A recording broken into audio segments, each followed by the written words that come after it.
মায়ের সাথে বেয়াদবি করেছেন? মাকে গালিগালাজ বকাঝকা দিয়েছেন? না। তিনি মাকে যেরকম হেদায়েতের জন্য দাওয়াত দিতেন, দাওয়াত দিলে মা তাকে মারধর করতেন। বয়স্ক ছেলে বড় হয়ে গেছে, সেই ছেলেকে প্রহার করতেন, তারপরে তিনি মায়ের সাথে বেয়াদবি করতেন না। যুবকদেরও করণীয় আছে। নাম্বার 1, হারামের জায়গাগুলো, ফিতনার জায়গাগুলো থেকে সরে আসতে হবে। আল্লাহ কোরআনে বলেছেন ওয়ালা তাকরাবুজ জিনা, তোমরা জিনার কাছেও যেও, কারণ আল্লাহ জানেন এটা এমন একটা জায়গা, কাছে গেলে আর সে ফিরে আসাটা তার জন্য টাফ হবে। এজন্য কোনো মেয়ের সাথে প্রয়োজন ছাড়া ইনবক্সে গিয়ে ইটিস পিটিস। আলহামদুলিল্লাহ ঘরে ঘরে আজ এরকম দৃশ্য আমরা দেখি, যেটা খুবই আনন্দের, যে মা বাবার কপালে এখনো হেদায়েত আসে নাই, সন্তানকে আল্লাহ তাআলা হেদায়েত দিয়েছেন। আছে না নাই? অনেক সময় তিনি বিভিন্ন জায়গায় চড়েছেন, টিকিটের টাকা দেন নাই, বিনা টিকিটে ভ্রমণ করেছেন, ইত্যাদি ইত্যাদি। পরবর্তী তিনি রেল কর্তৃপক্ষের সাথে সাক্ষাৎ করে দেখা করে তার সকল টাকার আনুমানিক সর্বোচ্চ এর বেশি হবে না এরকম একটা ফিগার তিনি সরকারি ঘরে জমা দেওয়ার জন্য হাজির হয়েছেন। তার ভিতরে এই চেতনা আসার একমাত্র কারণ হলো আল্লাহর ভয়। আল্লাহর ভয় ছাড়া আর কিছু। অতএব যদি কারোর এরকম বোধোদয় হয়, সে সৌভাগ্যবান যে মৃত্যুর আগে আগে সে নিজেকে শুধরাবার সুযোগ পেয়েছে। আলহামদুলিল্লাহ। দোকানদার বিশ্বাস করে আমাকে তার ক্যাশে বসায়, আমি না বলে কিছু টাকা সরাই, এখন ফেরত দিতে চাই, কিন্তু তাকে বলে দিলে ফিতনা হবে, করণীয় কি? দোকানদার বিশ্বাস করে আমাকে তার ক্যাশে বসায়, আমি না বলে কিছু টাকা সরাই, এখন ফেরত দিতে চাই, কিন্তু তাকে বলে দিলে ফিতনা হবে, করণীয় কি? হতে পারে এরকম অনেক ভাই কোনো কোম্পানিতে জব করেছেন, তখন কোম্পানির টাকা তিনি অবৈধভাবে নিজের পকেটে নিয়েছেন, সরিয়ে নিয়েছেন, আল্লাহর ভয় ছিল না। যখন আল্লাহর ভয় এসেছে, তার ঈমান তাজা হয়েছে, তিনি আলহামদুলিল্লাহ সেই টাকাগুলো ফেরত দিয়ে প্রায়শ্চিত্ত করতে চান। এটা কি অ্যাপ্রিসিয়েট এবং অভিবাদন করার উপযুক্ত কিনা বলেন? এটা ভালো কাজ না? মনে রাখবেন, একটা সমাজ সবচেয়ে সভ্য এবং ভালো সমাজে পরিণত হবে তখন যখন সমাজে মানুষ আল্লাহ ভীরু হবে, যখন মানুষের মধ্যে কি থাকবে? আল্লাহর ভয়। কদিন আগে আপনারা বিভিন্ন জাতীয় দৈনিকে দেখেছেন, একজন ভদ্রলোক বয়সে বেশ অনেক বৃদ্ধ হয়ে গেছেন, তিনি রেলওয়েতে চাকরি করেছেন এবং রেলের বহু ফাঁকি ঝুঁকি দিয়েছেন, টাকা পয়সা।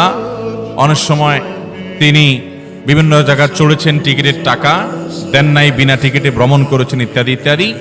পরবর্তী তিনি রেল কর্তৃপক্ষের সাথে সাক্ষাৎ করে দেখা করে তার সকল টাকার আনুমানিক সর্বোচ্চ এর বেশি হবে না এরকম একটা ফিগার তিনি সরকারি ঘরে জমা দেওয়ার জন্য হাজির হয়েছেন।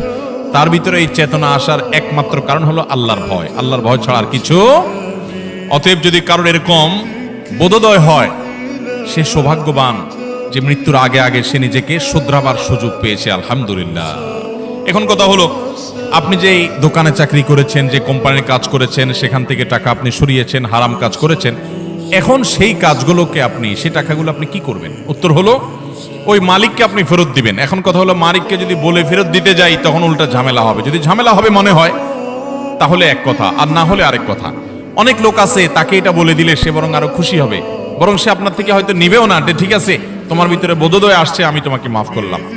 আর যদি বলে দিলে আপনার ইতস্তত বোধ হয়, তাহলে আপনি বলে দেওয়ার দরকার নাই, যে কোনো ভাবে তার অ্যাকাউন্টে টাকাটা পাঠিয়ে দেন, তার বিকাশ নম্বরে টাকাটা ঢুকায় দেন, এটা খামে করে দিয়ে বলেন এটা আপনার পাওনা টাকা, কিসের টাকা এত কথা জিজ্ঞেস করেন না, এটা আপনি পাবেন, বাস রেখে দেন। বিভিন্ন ভাবে তার অ্যাকাউন্টে যে কোনো ভাবে টাকাটা ঢুকাই দিলে আপনি দায়মুক্ত হবেন। আর যদি ওই লোককে খুঁজে পাওয়া না যায়, তাহলে তার পক্ষ থেকে দান করে দিবেন। আমি 2004-05 সনের দিকে ঢাকার এক মসজিদে আমি যখন নামাজ পড়াই, এক ভদ্রলোক সরকারি বড় একজন কর্মকর্তা ছিলেন। তিনি কয়দিন পর পরই তার জমি জমা দান করেন, অমুকটা অমুক গরিব মানুষকে দিয়ে দেন, মাদ্রাসায় দিয়ে দেন, মসজিদে দিয়ে দেন, অনেক বেশি একসাথে দিয়ে দেন। উনি আমার কাছে একবার এসে বললেন, হুজুর ছেলে মেয়েরা তো পারলে আমাকে মারে। আমি বললাম সমস্যা কি? বলে যে সমস্যা হলো এত বেশি দান করি, একটা জায়গা পাইছি, এটা একজনকে দিয়ে দিছি, ওইটা একটা মাদ্রাসাকে দিয়ে দিছি, ওইটা একটা এতিমখানাকে দিয়ে দিছি। এগুলো দেখে আমার সন্তানরা বলে মানুষ তো দান করে, তাই বলে গোটা জমি ধরে এইভাবে এইভাবে দেয়, তাহলে তো আমরা রাস্তা বিক্রি হয়ে যাবে কয়দিন পর। তাই আমি বললাম ছেলেরা তো ঠিকই বলছে, আপনাকে এত বেশি দান করতে কে বলছে? দানের তো একটা সীমা আছে। নবী করিম সাল্লাল্লাহু আলাইহি ওয়াসাল্লাম বলেছেন, তুমি এত বেশি দান করে ধুয়ে যাও না যে সব দান করে ধুয়ে গেলা আর তোমার সন্তানরা পরে মানুষের কাছে হাত পাতলো। তাদের জন্য কিছু রেখে যাওয়া, এটা নবী সাল্লাল্লাহু আলাইহি ওয়াসাল্লামের আদর্শ। আপনি দানও করেন, তাদের জন্য কিছু রেখে যান, এটা তো ঠিক। তখন ভদ্রলোক আমাকে বলল, হুজুর আপনিও আমার দুঃখটা বুঝলেন না। বললাম বলেন না দুঃখ কি আপনার? বলেন যে দুঃখ হলো ভাই, সরকারি চাকরি করেছি, অল্প কিছু বেতন পাইছি, এই বেতনের টাকায় সংসার এবং ছেলে মেয়েদের পড়ালেখার খরচ চালাইতেই কষ্ট হইতো। আমার যত জমি জমা আছে, যত অ্যাসেট আছে, এর বেশিরভাগই হলো 2 নম্বর টাকা। এখন ছেলেদেরকে তো আর এটা বলতে পারি না, মেয়েদেরকে তো এটা বলতে পারি না, সব চুরি ডাকাতির টাকা, সব টিন চুরি গম চুরির টাকা, ত্রাণের টাকা চুরির টাকা, এটা টাকা সেটা টাকা, এগুলো করে করে আমি এগুলো করছি। এখন যখন আমার মধ্যে এই বোধ জাগ্রত হয়েছে যে এটা আমার জন্য হারাম এবং আল্লাহর কাছে আমার এর জন্য জবাবদিহি করতে হবে, সেজন্য আমি প্রায়শ্চিত্ত করতে চাই। মালিক খুঁজে খুঁজে এখন আর দেওয়া সম্ভব না, কোথায় চাকরি করছি, কার কাছ থেকে ঘুষ খাইছি, কারে কোথায় খুঁজে পাবো, এই জন্য এখন দিয়ে দিয়ে আমি মুক্ত হতে চাচ্ছি, কিন্তু সন্তানরা রাজি না। ভাইরা আমার, মৃত্যুর আগে আগে প্রতিটা হারাম টাকা হয় মালিককে, আর মালিককে দেওয়া সম্ভব না হলে, খুঁজে পাওয়া না গেলে গরিব দুঃখীকে দান করবেন, ওই মালিককে সওয়াবের নিয়তে নিজে সওয়াবের নিয়ত করা ছাড়া, তাহলে ইনশাআল্লাহ দায়মুক্ত হতে পারবেন। অতএব মালিককে যদি না পান বা দেওয়া না যায় একান্ত, তাহলে অন্য কোনো গরিব দুঃখীকে দান করবেন, ওই মালিকের তরফ থেকে তাকে সওয়াব দেওয়ার উদ্দেশ্যে। ইনশাআল্লাহ আল্লাহ তাআলা আপনাকে দায়মুক্ত করবেন। এরপর প্রশ্ন হলো, আমি আমার আম্মুকে ইসলামের দাওয়াত দেই, কিন্তু তিনি কিছুই মানতে চান না, তবে আমার প্রচুর খারাপ লাগে আর আমাকে অনেক কথা বলে, তবে আমি মাঝে মধ্যে রাগ করি, অনেক কথা বলে ফেলি, এটার করণীয় কি? অনেক সময় মা বাবা ভুল পথে থাকে, সন্তানরা হেদায়েতের পথে আসে। বাংলাদেশে আলহামদুলিল্লাহ ঘরে ঘরে আজ এরকম দৃশ্য আমরা দেখি, যেটা খুবই আনন্দের, যে মা বাবার কপালে এখনো হেদায়েত আসে নাই, সন্তানকে আল্লাহ তাআলা হেদায়েত দিয়েছেন। আছে না নাই? এরকম যদি হয় তাহলে স্মরণ করবেন সাহাবী আবু হুরায়রা রাদিয়াল্লাহু তাআলা আনহুর কথা। আবু হুরায়রা রাদিয়াল্লাহু তাআলা আনহুকে আল্লাহ তাআলা হেদায়েত দিয়েছিলেন, অথচ তার মা তখনও হেদায়েত পান নাই। আবু হুরায়রা কি করেছেন? মায়ের সাথে বেয়াদবি করেছেন? মাকে গালিগালাজ বকাঝকা দিয়েছেন? না। তিনি মাকে যেরকম হেদায়েতের জন্য দাওয়াত দিতেন, দাওয়াত দিলে মা তাকে মারধর করতেন। বয়স্ক ছেলে, বড় হয়ে গেছে, সেই ছেলেকে প্রহার করতেন, তারপরে তিনি মায়ের সাথে বেয়াদবি করতেন না। এরপরে নবীজির কাছে এসে বলতেন, ইয়া রাসূলুল্লাহ, আমার মার জন্য একটু হাত তোলেন, আপনি আল্লাহর কাছে একটু দোয়া করেন। নবীজি আল্লাহর কাছে দোয়া করে দিয়েছেন যে আল্লাহ আবু হুরায়রার মাকে হেদায়েত দান করেন। আবু হুরায়রা বাসায় গিয়ে দেখেন রাদিয়াল্লাহু তাআলা আনহু যে তার মাকে আল্লাহ তাআলা হেদায়েতের জন্য প্রস্তুত করে দিয়েছে, তিনি ঈমান এনেছেন। অতএব মা বাবাকে হেদায়েতের জন্য চোখের পানি ফেলবেন, দোয়া করবেন, অন্যদের মুরব্বীদের নেককারদের দোয়া চাইবেন, এবং সেই সাথে মা বাবাকে হিকমতের সাথে বিনয়ের সাথে দাওয়াত দিবেন। তারা যদি কটু কথা বলেও আপনি পাল্টা কটু কথা বলবেন না। মনে রাখবেন, মা বাবা এমন এক বিষয় যে আল্লাহ তাআলা বলেছেন, তারা যদি তোমাকে কুফরি করতে বলে, তোমার মা যদি তোমাকে 2 নম্বরই করতে বলে, খারাপ কাজ করতে বলে, আল্লাহর অবাধ্য হতে বলে, ফালা তুতি'হুমা, তাহলে মা বাবার সেই কথা মানবা না।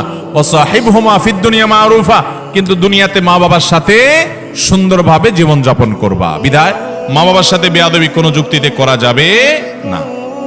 এরপর প্রশ্ন, আমি বিয়ে করতে চাই, কিন্তু আমি মাদ্রাসায় পড়তেছি, পরিবারের অবস্থা ভালো নয়, বিয়ে করলে পড়াশোনা করতে পারবো না, আর বিয়ে না থাকাটা অনেক, বিয়ে করা ছাড়া থাকাটা অনেক কষ্ট হচ্ছে, আমি পড়াশোনা করতে চাই এবং এর থেকে বাঁচতে চাই, এখন আমি কি করব? আমার ঈমান আমল ঠিক রাখতে চাই।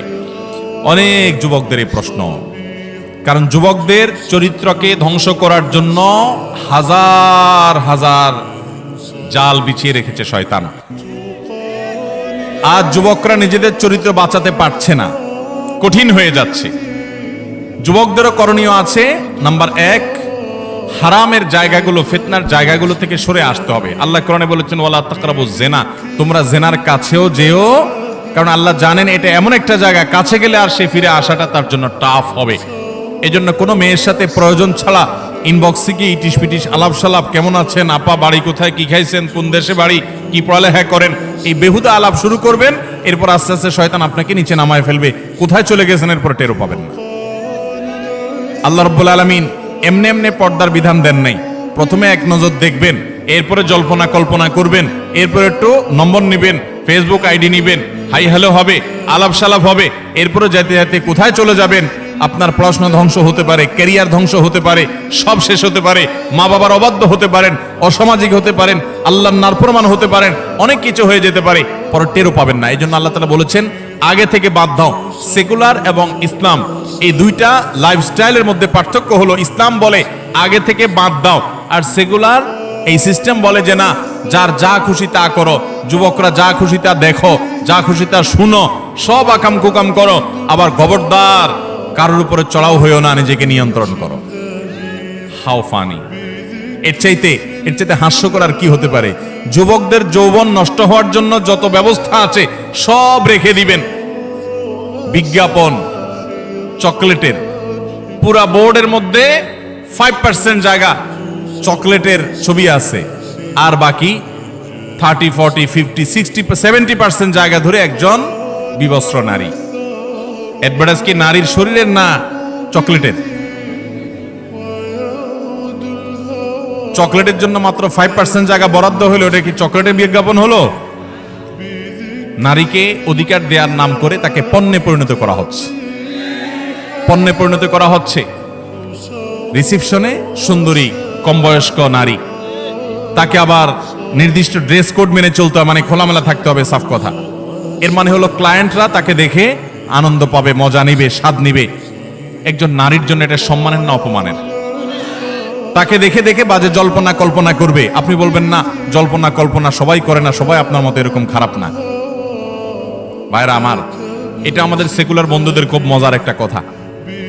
তারা এরকম খোলামেলা নারীর দিকে তাকায়, তাদের মনে কোনো বাজে চিন্তা আসে না। আল্লাহর জমিনে যদি ফেরেশতা থাকে তো আমাদের সেকুলার ভাইরা আছে, ওনাদের ভিতরে কোনো কামনা বাসনা বলতে কিছু জাগ্রত হয় না। আপনাদের হয়? ভাইরা আমার, আল্লাহ সৃষ্টি করেছেন এভাবে। বিধায় নিজের যৌবনকে হেফাজত করার জন্য জেনার জায়গাগুলো থেকে অনেক আগে থেকে বাদ দিতে হবে। চোখের হেফাজত করতে হবে, চোখের পর্দা করতে হবে। নারীরা তাদের সৌন্দর্যের পর্দা করবে, ছেলেরা তাদের চোখের পর্দা করবে, সমান্তরালভাবে চলবে। এক। দ্বিতীয় করণীয় হলো, যুবকরা খুব দ্রুততার সাথে উপার্জন শুরু করবেন। আমি যখন মাদ্রাসায় পড়ি, বয়স আমার অনেক কম, তখন থেকে আমি উপার্জন শুরু করি। উপার্জন অনেক আগে থেকে শুরু করবেন, বেকার বসে থাকবেন না। এই যে কিশোর গ্যাং তৈরি হচ্ছে, এই যে যুবকরা নানান বিপথে চলে যাচ্ছে, কুপথে চলে যাচ্ছে, বখাটে হচ্ছে, এগুলোর অন্যতম একটা কারণ হলো কোনো কাজ কাম নাই। যদি কাজ কাম থাকতো তো রাত 3টা বাজে ওই বিশ্বকাপ দেখার জন্য জেগে থেকে আশপাশে মিছিল বাইর করে মানুষের ঘুম হারাম করতো না। ওর সকাল 9টা বাজে ডিউটি থাকতো, ওরে টাকা দিয়া রশি দিয়া বেঁধেও কেউ বিশ্বকাপ খেলা দেখাতে পারতো না। যেহেতু কোনো কাজ কাম নাই, বেকার, দেশে বেকারের সংখ্যা দিন দিন বাড়ছে, এই জন্য দেখবেন ফাউল কাজের সংখ্যাও দিন দিন। অতএব যুবকরা যারা বিয়ে করতে চান, যেখানে যাই এরকম একটা চিরকুট আমাদের ধরায় দেন, মুরব্বীদেরকে বোঝানোর জন্য, আপনাদেরকে তাড়াতাড়ি বিয়ে দেওয়ার জন্য। আপনারা নিজে টাকা পয়সা কামাই করা শুরু করেন না কেন? টাকা পয়সা কামাই করা শুরু করলে মেয়ের বাপরা এমনি টেনে ছুঁড়ে নিয়ে যাবে। নিজেরা টাকা পয়সা কামাই করবেন না, বাপের মাথার উপরে বসে বসে খাবেন, আবার বিয়ে করে আরেকটাকে আইনা খাওয়াইতে বলবেন। এটা কোন ধরনের কথা? অতএব দ্বিতীয় করণীয়, 1 নম্বর করণীয় হলো জেনার জায়গাগুলো থেকে বাঁচেন, তাহলে আপনি গুনাহ থেকে বাঁচতে পারবেন। দ্বিতীয় করণীয় হলো উপার্জন শুরু করে দেন বিসমিল্লাহ পড়ে। ছাত্র জীবনে উপার্জন করা যায়, তাহলে বেহুদা কাজ থেকে বাঁচতে পারবেন এবং স্ত্রীর ভরণ পোষণ মোহরের ব্যবস্থা করতে পারবেন। বাপের মুখের দিকে সারা বছর তাকায় থাকতে হবে না ইনশাআল্লাহ। আর তৃতীয়ত, মুরব্বীদের দায়িত্ব। আমি সব জায়গায় বলি, বাবারা চাচারা যারা আছেন কান খাড়া করে শুনেন। আপনার সন্তান উপযুক্ত হওয়ার পর আর দেরি করবেন না। আপনি যদি তথাকথিত পায়ে দাঁড়ানোর নাম দিয়া ছেলেকে বুড়া বানায় ফেলান, 25, 30, 35 বয়স